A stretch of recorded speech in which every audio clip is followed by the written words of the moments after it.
This one actually I think is interesting. We'll talk about it now. PSG minus 250 to top group H at Bet365. Juve plus 250. Benfica 11-1. Maccabi Haifa out of Israel 150 to 1.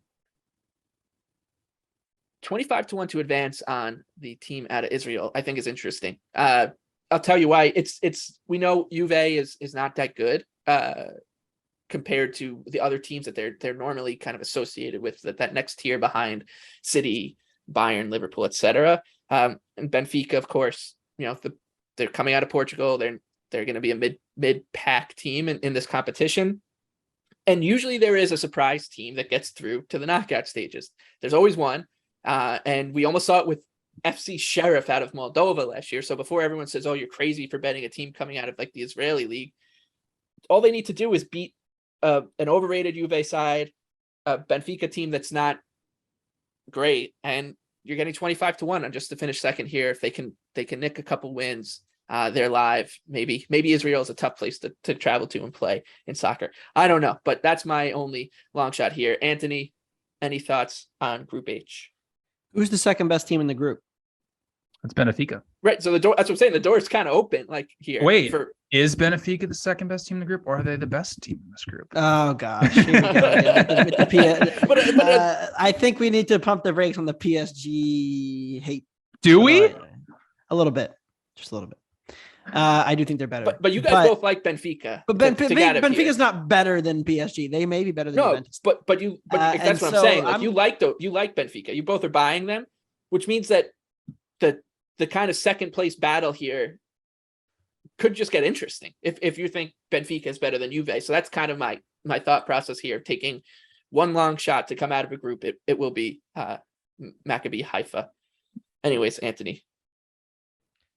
I mean, this comes down to, okay, we think Serie A is really bad, and Juventus finished with a good, not great metric in Serie A. They ran pretty well to get to the knockout stage, or to win the group. And then they were eliminated by Villarreal, where they got dominated in the second leg. Juventus have looked pretty mediocre to start the season. Benfica, of course, the biggest thing is that Darwin is gone, but last season, much better in Portugal than Juventus was in Italy. They performed well in their Champions League group, got to the quarterfinals, and caused problems for Liverpool in transition and caused problems for Ajax in the first leg in transition. Do I think Benfica is making a deep run in the Champions League? No, but plus 350, I think they're just as good as Juventus. So I love Benfica. That's an easy one for me to play. I mean, they literally got out of a group with Bayern and Barca last year. Is this group played really even with Barca and caused problems for Bayern? They did. So too. I mean, here's my biggest point on Benfica. So purely like to Anthony's point about Juventus's metrics, they were plus 0.35 XG differential per 90 minutes in Serie A. That was actually 7th in Serie A. That was horrible. You look at Benfica, they're around the same as Sporting and Porto. They're on 1.4, XG differential per 90 minutes, the Portuguese league. So the gap, and we've already mentioned the gap between them, or the Portugal and Italy, really isn't as drastic as, Italy to the Premier League. So we have Benfica at plus 350, which I think is just a crazy price. Yes, they do lose Darwin Nunez.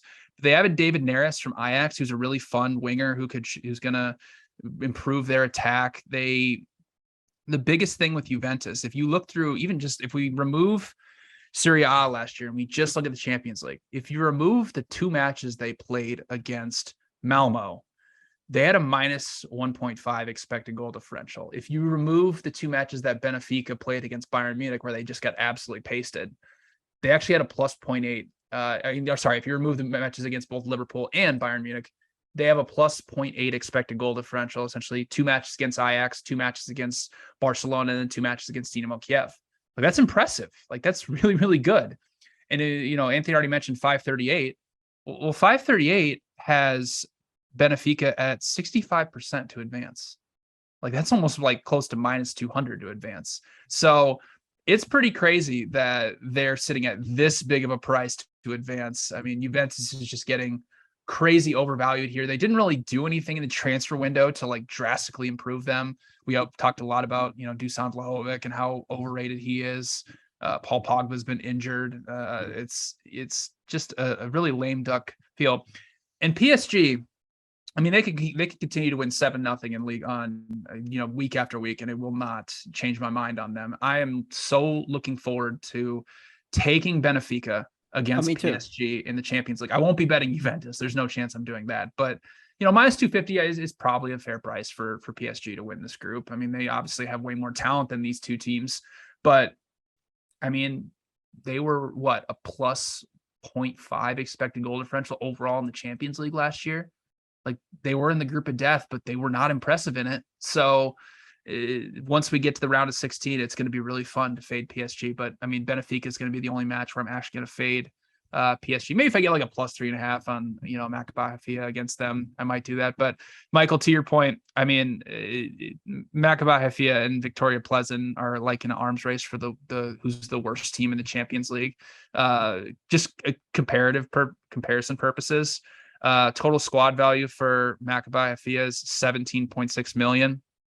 Benfica 242 million, Juventus 504 million, PSG almost $1 billion. So the gap between these teams is quite drastic. But who knows? But yeah, Benfica at plus 350 is a crazy price to get out of this group.